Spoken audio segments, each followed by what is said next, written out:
Assalamualaikum dan selamat pagi semua. Untuk sesi PDPR kita pada hari ini, untuk subjek pendidikan kesihatan, kita sambunglah berdasarkan buku teks ni. Minggu sebelum ni, cikgu ada terangkan berkenaan dengan sistem reproduktif manusia lah, lelaki dan perempuan yang kamu tengok dalam video tu lah.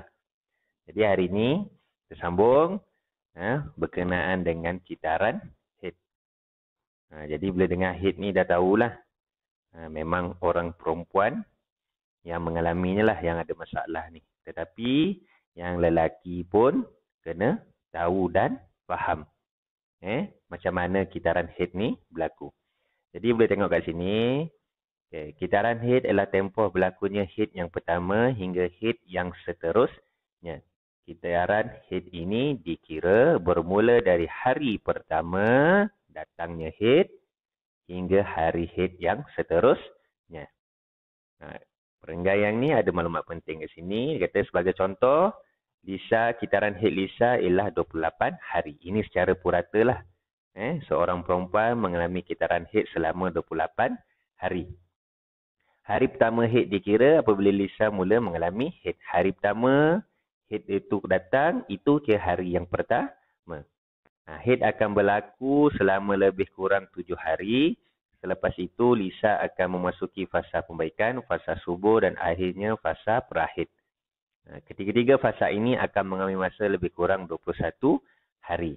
3 fasa ni 21 hari campur dengan fasa yang head keluar tadi, yang ni yang cikgu tunjuk boleh kesal cikgu ni, 7 hari, tu yang dapat 28 hari itulah. Okey, ini contoh kitaran dia. Ni hari pertama.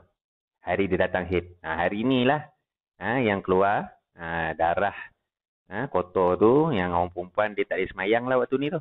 Ni yang 7 hari ni. Selepas tu dah selesai, dah habis head dia keluar, habis masuklah fasa pembaikan.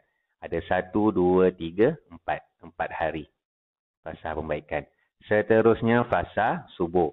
Kenapa ditandakan 14 ni? Waktu yang paling subuh, hari ke-14 lah. Fasa subuh. 12, 13, 14, 15, 16, 17. Ada 1, 2, 3, 4, 5, 6. Ada 6 hari kat sini. Fasa subuh. Fasa paling banyak telur dalam rahim perempuan. Senang ceritanya, fasa yang paling senang nak mendapat anak lah. Pasangan yang berkahwin. Seterusnya fasa perahid. Yang ini selepas fasa subuh. Selalunya mengambil masa lebih kurang, kalau kita kira kat sini, 1, 2, 3, 4, 5, 6, 7, 8, 9, 10, 11. Bagi murid perempuan, mana yang dah mengalami ni, dia lebih mudah faham lah. Yang belum, ini ambillah peluang ni untuk kamu kenali. Lebih faham. Perkara macam ni, selalunya boleh tanya mak lah. Mak akan bantu. Atau kakak, ada kakak yang dah besar. Seterusnya, kita tengok kat sini, satu informasi dia beritahu daripada My Health Government ni, Malaysia. Tempoh kitaran head bagi seseorang adalah berbeza. Secara purata, kitaran head akan berlaku selama 28 hari. Itulah dia. Purata dia 28 hari. Ada setengah orang lebih daripada 28 hari. Kenapa ada beza tu? Sebabnya kitaran head ni berkaitan dengan hormon. Hormon dalam badan kita. Dan hormon itu berbeza untuk setiap orang. Sekian. Terima kasih. Okey. Tadi cikgu dah terangkan bagaimana satu kitaran head berlaku. Bagaimana ia dikiralah satu kitaran head. Tempoh berlakunya tu untuk 28 hari. Seterusnya, kalau tengok kat sini, kita akan kenal pasti macam mana kita nak kira kitaran head untuk yang seterusnya. Maksudnya, selesai kitaran head yang 28 hari itu, bila pula datangnya head yang seterusnya. Contoh kat sini, ni dia tanya, bagaimanakah Lisa mengira kitaran headnya? Contoh, hari pertama head Lisa adalah pada 3 Februari. Ini 3 Februari. Selepas 28 hari, kitaran head Lisa adalah pada 2 Mac. Lisa dijangka akan kedatangan head lagi pada 29 Mac, 25 April, 23 Mei dan seterusnya. Macam mana Lady Bird ni boleh tahu bila head Lisa ni berlaku? Sebab apa? Dia kira sajalah. Kitaran head tu. Ni contoh dia, tengok bulan Februari ni. Okey, ni hari pertama. Dia kira 28 hari, datang head lagi seterusnya pada 2 hari bulan 3. Ni hari pertama. Lepas tu kalau tengok maklumat kat sini, dia kata Lisa dijangka akan kedatangan head lagi pada 29 Mac. Jadi kita semak, betul ke tidak tu? Dijangka dijangka datang. Okey, ni 2 hari bulan ni hari pertama, hari 1.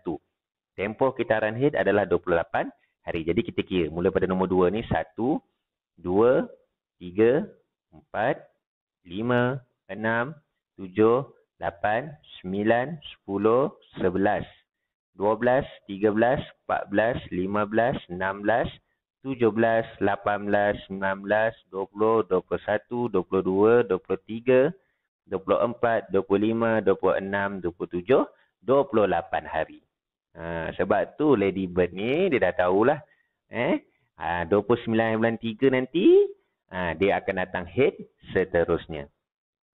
Hari yang pertama untuk head yang seterusnya. Lepas tu dia kira lagi 28 hari, seterusnya 25 April dan seterusnya.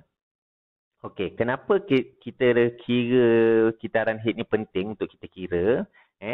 Contohnya bila kamu dah berkahwin nanti, sepatutnya 29 bulan ni cukup 28 hari selalunya head kamu dah datang. Tetapi 29 tak datang lagi, 30 tak datang lagi, 31 pun tak datang lagi. Dia dah lambat. Bila dah lambat tu ada setengah memang lambat. Selalunya dia akan tunggu lebih kurang dalam 7 hari lah. Paling lama 7 hari, 5 hari. Dan bila tak datang lagi head tu, barulah kebanyakannya perempuan dia akan buat medical check up. Maksud cikgu dia akan buat pregnancy test lah. Cek mengandung ke tidak. Kalau kamu pernah tengok drama-drama, macam mana dia cek tu yang ada alat tu. Kalau double line dia tu, ada 2 garisan dekat alat dia tu, maksudnya perempuan tu mengandung.